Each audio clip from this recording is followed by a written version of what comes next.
This is the new DJI Mic 2, an almost perfect wireless microphone kit for content creators. But what stops it from being the absolute best? What did DJI miss that keeps it from being the ultimate wireless microphone system today? Right before we dive into that, let's of course have a look at the standout features of the microphone set because there are a lot of them. So let's open the box and see what we have inside. Everything is packed inside this carrying bag. We also have some user manuals. I will leave the box here on the side. Right from the moment of unboxing, you'll find everything neatly packed in this soft bag, which contains inside of it all of the accessories and the actual carrying case.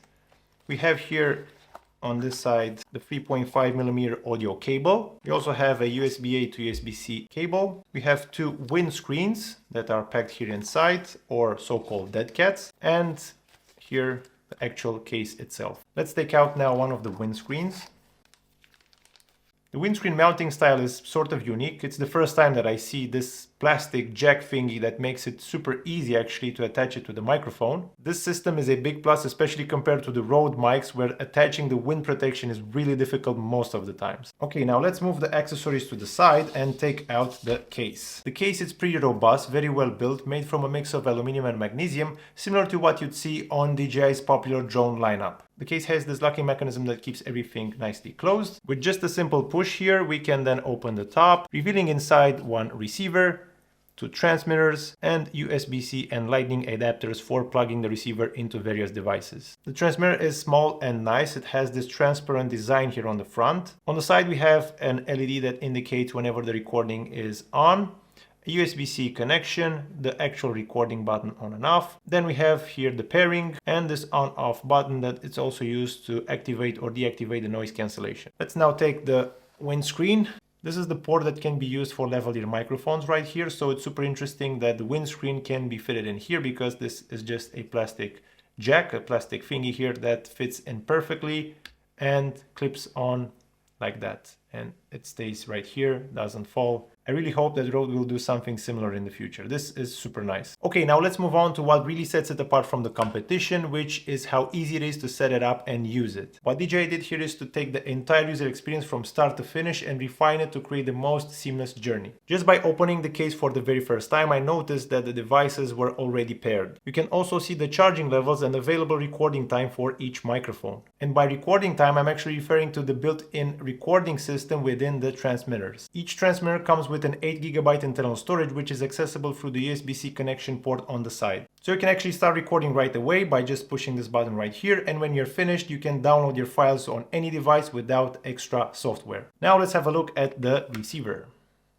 The receiver has this nice touchscreen display and a dial here on the side for easy control of the gain settings. Let's now see how we can use the microphone. So the first way to use it, just like I mentioned previously, is without the receiver by taking advantage of the 32-bit recording function that saves the audio files internally. The second individual use case would be to connect the transmitter to a Bluetooth device, allowing you to record directly into the connected device and also internally as a backup file. And the third and probably most used option would be to connect the receiver to your device using one of the provided connectors or directly into your camera with the 3.5mm audio cable. Everything is super simple and intuitive. There is no need for external apps to configure this device. It's a straightforward plug-and-play solution with all the settings baked into the receiver. Once the receiver is connected to your device or camera, you just take one of the mics out of the case, and as you can see, it instantly recognizes it right here. We can also see here on the top side the signal level. Depending on how far you are, the signal will change. Let's take also receiver 2 out.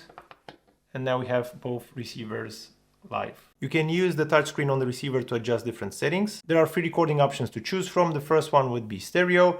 And stereo means that each mic splits into 2 separate channels. One mic becomes the left and the other the right. You can toggle between left right or right left. This is super useful because it gives you a lot of flexibility when editing. You can edit each channel separately and that's super cool. The second option is mono, so basically both transmitters record in only one track. And the third option is safe mono, which means that it records both on the receiving device and directly into the transmitter at a -6 decibel level just in case you need a lower level as backup. There are a lot of customization options like turning on or off the haptic feedback, which is a small vibration that is triggered whenever interacting with the transmitter settings. You can also turn on or off the LED indicators, and when it comes to the settings of the transmitter, you can just slide up and then you have here the recording that starts. You can hear this vibrating now because the haptic feedback is also on. Then we have here the mute, and we can easily switch the noise cancellation on or off from this setting right here. We can also do it directly from the transmitter itself by pressing on the power button.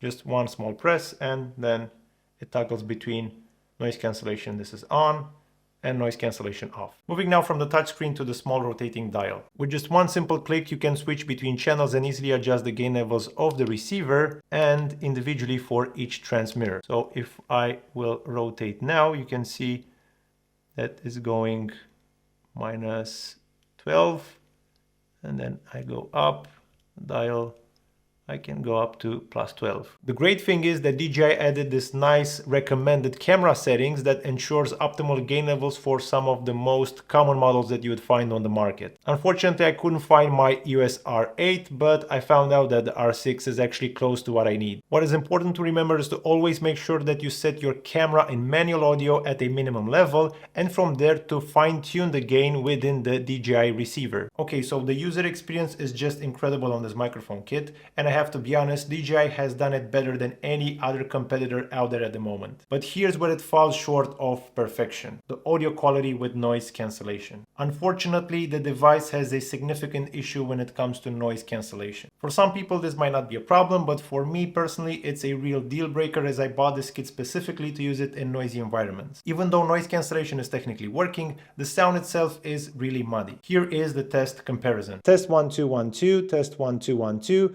This is the DJI Mic 2 with noise cancellation turned off. And here's the DJI Mic 2 with noise cancellation turned on. Test 1 2 1 2, test 1 2 1 2. Now I have inside the room a hairdryer a couple of feet away from me, and I will turn it on to make a test also in a noisy environment. Test 1 2 1 2, test 1 2 1 2. This is the DJI Mic 2 with noise cancellation turned off. And now here's the DJI Mic 2 with noise cancellation turned on. Test 1 2 1 2, test 1 2 1 2. So as you can hear, it seems that with noise cancellation turned on, it sounds like a phone call with excessive AI processing, which is very unnatural and flat. I think it might be possible to somehow improve it in the future with some software updates, but for now it's quite disappointing. And I really don't get it. Why would DJI strive to make the best user-friendly wireless microphone system out there and not give the same detailed attention to audio quality? Now, I know that all the other functionalities and specs make it probably the best wireless microphone system to date, so if you're okay with the sound profile of this kit and have the budget, then go for it and just buy it. But if what you want is a more natural and rich sounding profile, then the Rode Wireless Pro would be a better option in this case. Plus, the Wireless Pro also includes two professional level ear mics, really making it a great value kit for the same price that you pay for the DJI Mic 2. Let me know in the comments what are your thoughts. I'm very curious to hear your opinion about the DJI Mic 2. Thanks for watching and see you soon.